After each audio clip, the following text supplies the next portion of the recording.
přátelé, dnes jsme tady v Den české státnosti. A normálně bychom se tady bavili o našich tisíciletých dějinách.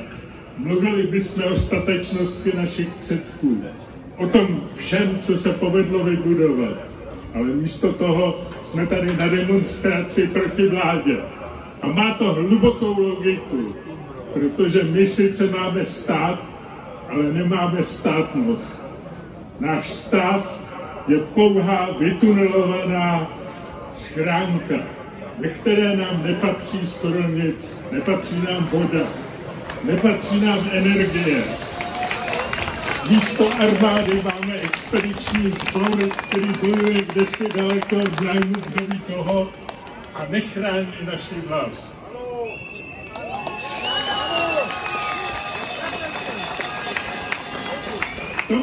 V tomto případě je samozřejmě třeba mluvit o tom, proč se to stalo a co se s tím dá udělat. A o tom mluvili moji předřečníci poměrně dost, ale musím říci, že český stát a hlavně jeho vláda není český. Oni pracují pro někoho jiného. Pro Brusel, pro Berlín, možná pro Washington.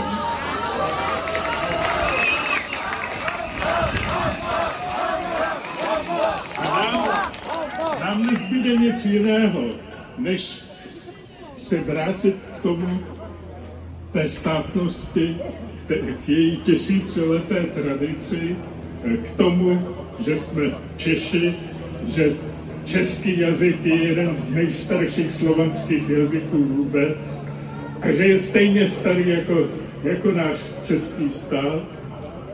A budeme muset v tomto případě si ho vrátit zpátky.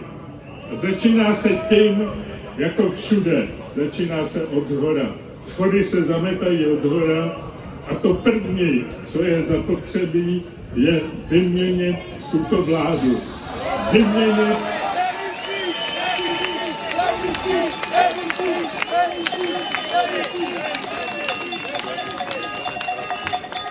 Vyměnit tento politický systém, který má jako své priority zelený úděl. Zelený úděl, který bude znamenat, že všichni máme studnout. Všichni se máme vrátit od té společnosti, která je teď společnosti relativního nadbytku, ke společnosti nedostatku. A víte proč? Protože ta vláda, která je tam, nás má udržet podřízenosti.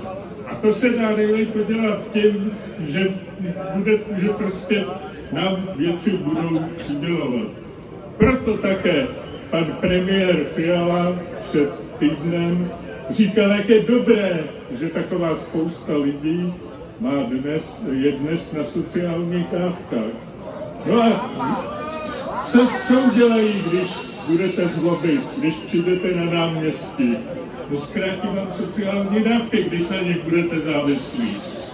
Takže tato vláda je protilidová, protinárodní a má ještě jeden obrovský hřích. Celou dobu mluví o válce. Slovo mír je pro ně slovo sprosté.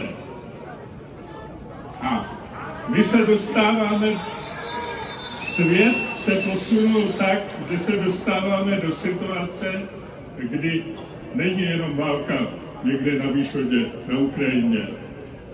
Hrozí velká válka přinejmenším v Evropě. A to, čeho se máme bát, není jenom ta studená zima bez energií, bez plynu, ale klidně se může stát, že by to mohla být několikaletá nukleární zima, po které už bychom se tady asi nesešli. Takže v tomto případě to základní, co je snažit se o mír, snažit se vyjednávat, ukončit tu válku. ukončit všechny nápěhy k tomu, aby se ta válka stala globální, abychom do ní byli zataženi, aby tady byly statisíce, možná miliony mrtvých, aby tu byl nedostatek, hlad a zima. V tomto případě je zase jenom jedna cesta. Pryč s vládou!